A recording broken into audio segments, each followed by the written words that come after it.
violence or no other kind of violence. Get away! I could be at work, at school, in my car, I can still get shot by the police, but I can get shot anywhere. So it is what it is.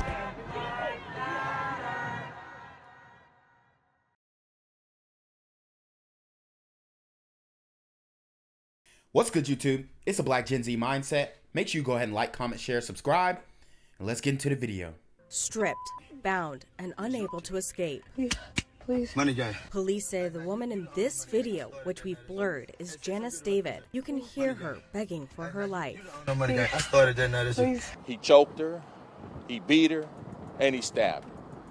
And then from there, he tried to set the car on fire. Earl Lee Johnson Jr. allegedly went on Facebook Live and took David's life in front of an audience inside of a car in Sherwood Forest. So he was actually on Instagram Live, but these dudes are ruthless, man.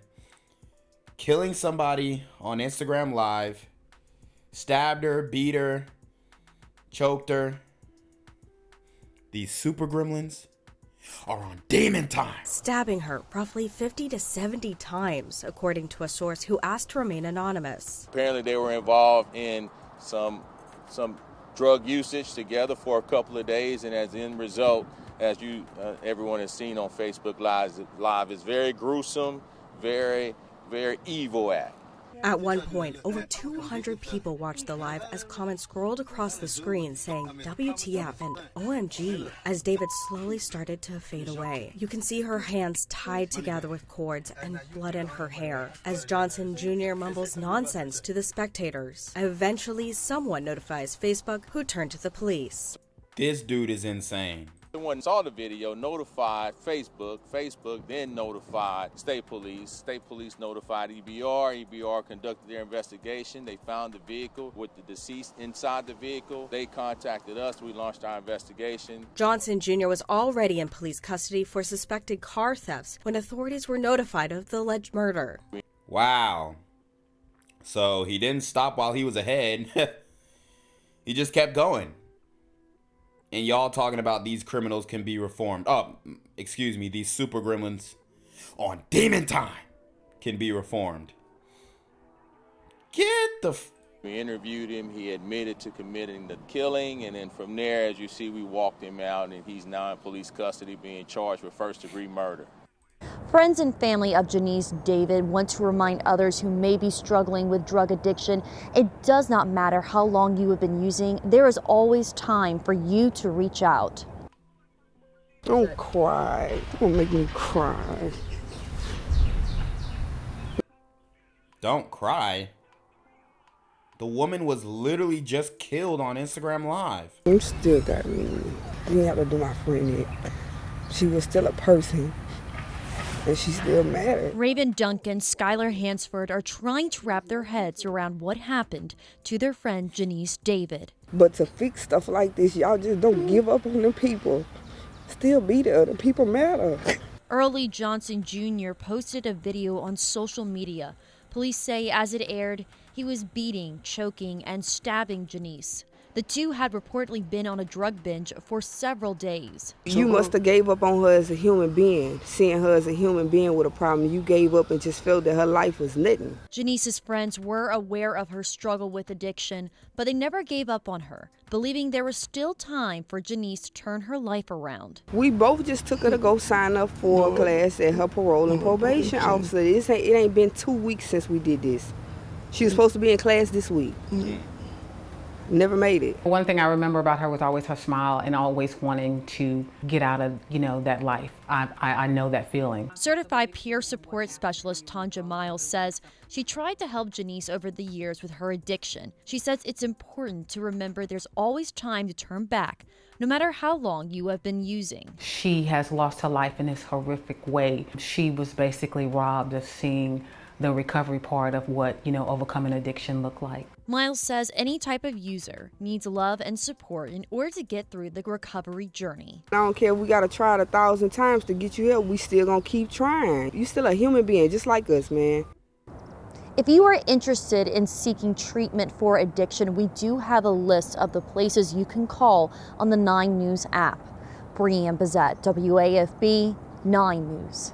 About the capital area's struggle with domestic violence is once again a hot topic. This coming after Janice David was brutally murdered on a Facebook Live in Baton Rouge with hundreds of people watching. NBC Local 33's Anam Siddiqui is in studio with details. Hey, Anam. Hey Jacob, I spoke with a longtime friend of Janice. She wishes Janice would have just called her so things could have been different today. And that's exactly what domestic violence advocates are saying. They say violent domestic cases are becoming more common. They recommend always having a safety plan. I couldn't finish watching it, but I just don't know how anybody can do that. A longtime friend of Janice David remembers their friendship. She didn't want to go on camera after seeing the gruesome acts. She would love to help everybody if she could. Baton Rouge police say Janice David was stabbed multiple times. Her death was live streamed on social media for about 15 minutes until someone reported it to Facebook. Earl Lee Johnson is behind bars facing first-degree murder with no bond. He choked her, he beat her, and he stabbed her. And then from there, he tried to set the car on fire. She just wanted somebody to just love her the way she loved, and she never found that. Police say it's apparent David and Johnson were in a relationship. The two were on a 3 to 4 day drug binge. So I had a chance to look at the video, and was I prepared for that?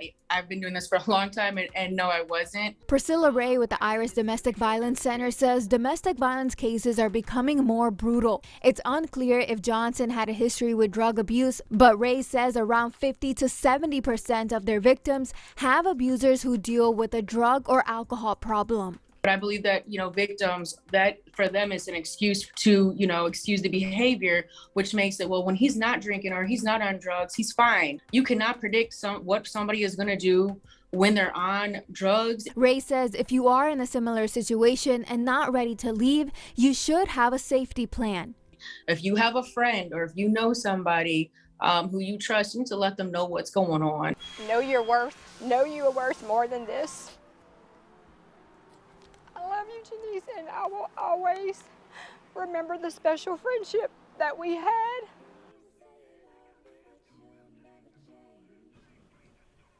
The Iris Center says their shelter is currently full, but you can always give them a call for more resources. Their 24-hour crisis hotline can be reached at 1-800-541-9706. Anam Siddiqui, Fox 44 News. I'm here on the corner of MLK and Medgar Evers, and it's a very tranquil scene compared to just a couple hours ago where a drive-by shooting just took place. Excuse me, I'm getting live updates as we speak. I've just been updated to the amount of casualties from this drive-by shooting, and I'm getting reports that 2 people were actually declared deceased and 27 others were shot and injured, but are in stable condition. And although we must pray for the families of the fallen, we must also praise God for the aim of the super gremlin. If you want to know more about the victims of this crime, make sure you add BGZM News 17 on Patreon at www.patreon.com/blackgenzmindset. Also, don't forget to like the video, share the video, subscribe to the YouTube channel, and comment on the video to continue the discussion on how we can find solutions to all this gun violence in the streets. For more hard-hitting news coverage from the community, by the community, I'm Janquavius Jackson, here live, reporting from Atlanta, Georgia, BGZM News 17. And cut. All right, dog. Let's get the out of here before these niggas come back. Whoa. Yo! Ain't that nigga J? Nah, that ain't me. That ain't me. He just went live That with ain't that me. funky ass suit That's on. that nigga. That's not me. Hey, get that nigga. Janquavius Jackson, here live, reporting from Atlanta, Georgia. Pray for me. Are digging into the past of the man accused of that gruesome crime. Lead investigator Scotty Hunter joins us now with what he was able to find. Scotty. Yeah, Liz, Tisha, we found this is not the first time Johnson was accused of being violent. He confessed to armed robbery back in 2005, but it's when he was released from prison that really caught our attention. This man, 35-year-old Earl Johnson Jr., said he loved his son as he was hauled off to prison today. That's likely where he will spend the rest of his life now that he's facing a first-degree murder charge. Police say he brutally murdered this woman, beating, choking, and stabbing her to death after going on a 3 to 4 day drug binge with her. The entire killing streamed live in a 15-minute video on Facebook. Apparently they were involved in some drug usage together for a couple of days, and as end result, as everyone has seen on Facebook Live, is very gruesome, very evil act. Maybe they'll give him a plea deal of manslaughter since he didn't mean to do it. He was on drugs, so I mean, he has a better case at manslaughter than the guy we did a video on who killed the 53-year-old woman Portia, stabbed her in the chest after carjacking.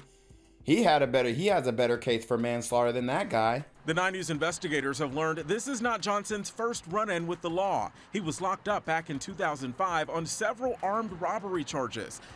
Oh, really? Shocking. He pleaded guilty to those charges in 2007 and was sentenced to 15 years behind bars. According to court records, his attorney at the time filed a request to reduce his sentence after he had served 4 years, but that was never approved. We're told Johnson did serve the full 15 years, meaning he was just released from prison back in January, roughly 90 days before police say he confessed to this heinous murder. Wow. So there you have it. The recidivism rate is high. He couldn't wait to get out of prison to take another life. Obviously, you could tell he's not one of them dudes in prison who would have been one of those guys. Okay, so he wasn't a shot caller or anything like that. You get back on the street doing drugs like he was doing in prison. And yes, he was most likely doing drugs in prison, probably worse drugs in prison than outside. They smoking K2 and all types of stuff. So we launched our investigation. Had a recording of the video. We already had him in custody. We interviewed him. He admitted to committing the killing. While we don't know why this woman's life was taken, police say they are glad this man is off the streets.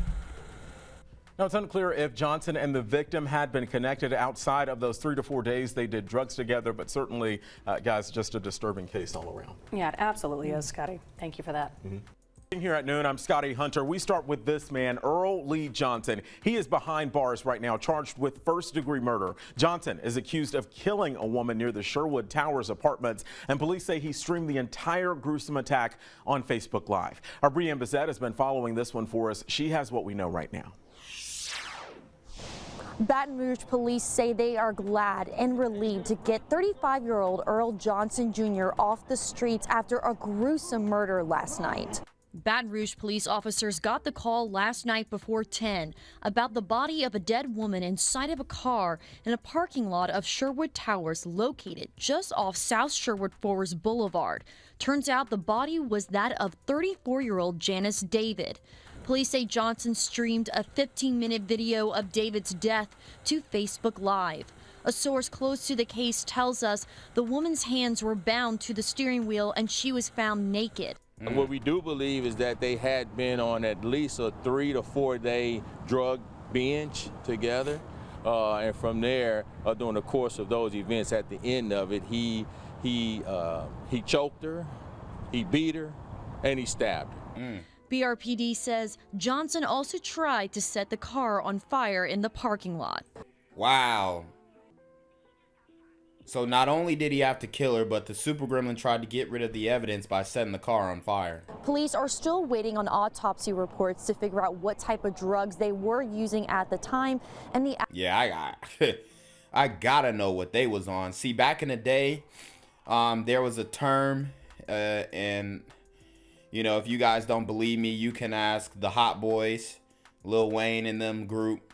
Well, there was a phrase rather that said, and they would say, when it comes to drugs, they would say, I want that stuff that killed that man.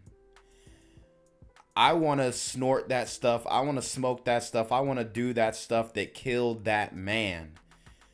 So I'm very interested to see what type of drugs they were on that made this super gremlin get on demon time. Actual cause of death. Brianne Bazette, WAFB 9 News. Back to you. Okay, Brianne, thank you. Johnson's rap sheet shows an arrest on multiple armed robbery charges back in 2005. You can read more on that attack posted right now to the 9 News app. We'll keep you updated on it throughout the day. Well, today in Baton Rouge, a preliminary autopsy for the woman whose stabbing was live streamed on She pretty straight for a older glider woman on the left. social media Monday night says the cause of death was a homicide. It says that smoke inhalation was secondary to the actual cause of death since the car she was in was set on fire. The body of 34-year-old Janice David was found by Baton Rouge police on South Sherwood Forest Boulevard. It came after her death was live streamed on Facebook or Instagram for about 15 minutes. The alleged killer, Earl Lee Johnson Jr., is currently facing a first-degree murder charge. He's being held at the parish prison without bond. A memorial service was held earlier today for the victim. People there say they want to see justice for David's death, but they also want the attention to be focused away from the killer. You know, everything has been focused on the guy that murdered her, and she was a victim. The guy? No, baby. The super gremlin on demon time. And her life was taken tragically. She's a human being, and her death was glorified, and that's awful. People that knew David described her as caring and loving toward her family. So as you can see, they got him. Is there anything you want to say, man?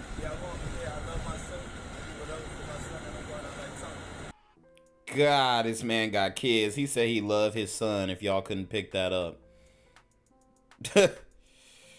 We don't believe you, okay? This is absolutely a deadbeat dad. The man did 15 years in prison. How you love your son?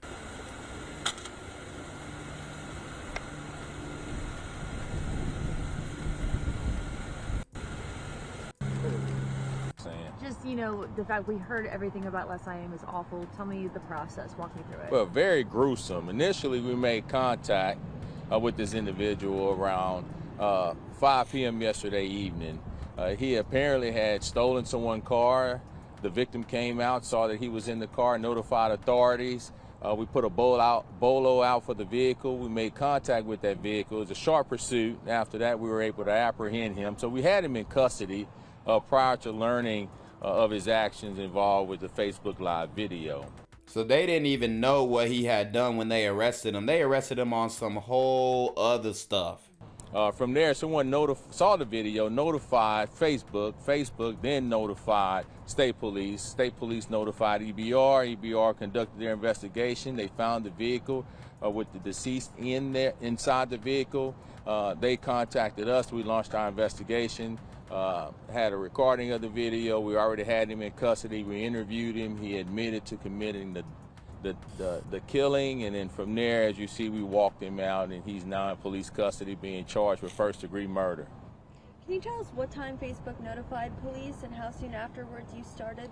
It was all quick in process. I don't know exactly the time that the person notified Facebook and the chain of events happened, but it all occurred yesterday. We believe that he dropped the car off, and shortly thereafter, that's when he made contact with that other vehicle in person, stole the vehicle shortly after leaving there, because everything was in the same area where we found the vehicle and where the other vehicle was taken. So everything happened in the South Sherwood Forest area. The BMW was one of the cars that was stolen? I don't know exactly what car it was that was taken. Has the victim's family been notified? Have you talked to them? Were they just surprised or in shock still when they figured this out? Yes. Victim's family has been notified. Everybody is in shock. What we do believe is that they had been on at least a 3 to 4 day drug binge together, and from there, during the course of those events, at the end of it, he choked her, he beat her, and he stabbed her. And then from there, he tried to set the car on fire. So apparently they were involved in some drug usage together for a couple of days, and as end result, as everyone has seen on Facebook Live, is very gruesome, very very evil at. So the family knew who this man was? No, They no, didn't? I don't say they knew him, but the family is aware, you know, what happened. We made contact. There was some association between them two. I don't know how long they've known each other, but from what we believe, they had been together for at least 3 days. Is that based on what he's told you? Information that we've gotten, yes. Yeah, was how many times she was stabbed? I don't know. It's still under investigation, and the coroner's office will conduct an autopsy, and they will be able to give us all that information. Can you release the victim's name? Yes, I have it in a news release. I will give you that information as soon as we leave here. In addition to the several days of drug use between the two, is there any other motives that you know of so far that could have caused this? Not that we know of, no. Any other questions? Y'all good? All right. Suspect's name, or is it also coming in? No, yeah, it's coming in there, but I'll give it to you now. It's Earl Johnson, 35 years of age. Junior. Earl Lee Johnson, Jr. L-E-E? Yes. 35. Yes, 35. Did he have a past record? I don't know. Gang violence and other kind of violence.